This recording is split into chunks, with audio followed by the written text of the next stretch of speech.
Hi, Clark Reid back with you with more tech headlines today. If you like the reports, you can help us out a lot by crushing that like button. And you can also subscribe so you'll know when each new report is up and ready for you. A pop-up appeared yesterday before users could open their Adobe Creative Cloud apps.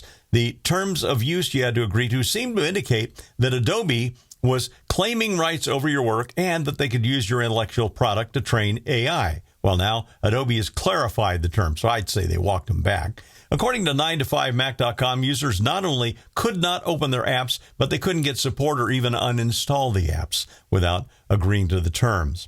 A number of high-profile pros complained, and the so-called clarification was released in a blog post.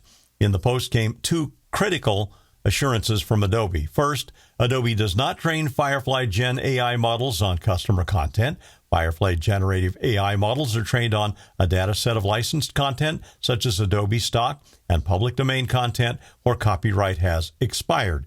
Second, Adobe will never assume ownership of a customer's work. Adobe hosts content to enable customers to use our applications and services. Customers own their own content, and Adobe does not assume ownership of customer work. So there you have it. The work is yours, and no AI training on your work. In a pre-WWDC leak, Mark Gurman from Bloomberg reports Apple will likely bow a dedicated password manager app in the upcoming versions of iOS and Mac software. The app will be called a rather pedestrian Passwords. It'll go head-to-head with apps like 1Password and LastPass. They're the big players in the password zone, but with Apple's enormous installed base worldwide, they're likely to pick up users in bulk really quickly.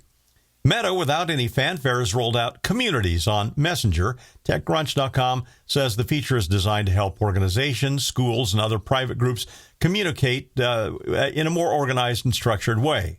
The rollout comes as Meta introduced Communities on WhatsApp back in 2022. The feature lets people connect with others without needing an associated Facebook group, that is, to do so. Up to 5,000 people can join a community through shareable invites, Meta says.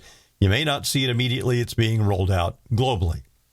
Tesla, as we've reported, and so have others, had a tough year so far this year, but other EVs are seeing good growth. Last year was a banner year, though, and it'll be nearly impossible to catch up with the sales. It was up 47% year over year in 2023 for all EV sales. Well, ArsTechnica.com notes that so far this year, EV sales were up only 2.6% first quarter. But that's mainly because Tesla sales were off as much as 25% based on registrations. Has to be registrations because Tesla has quit breaking out sales data by region. Tesla's dropped from 80% market share in 2020 to 50% now. Still, that's nothing to sneeze at. Tesla's global deliveries were, by the way, only down 8.5%.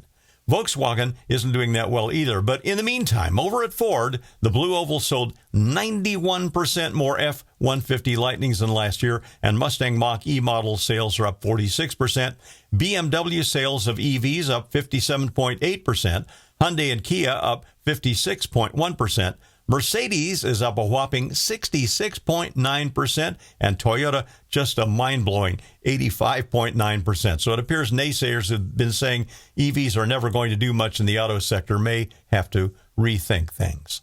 I'm Clark Reid, and you're Technified for now.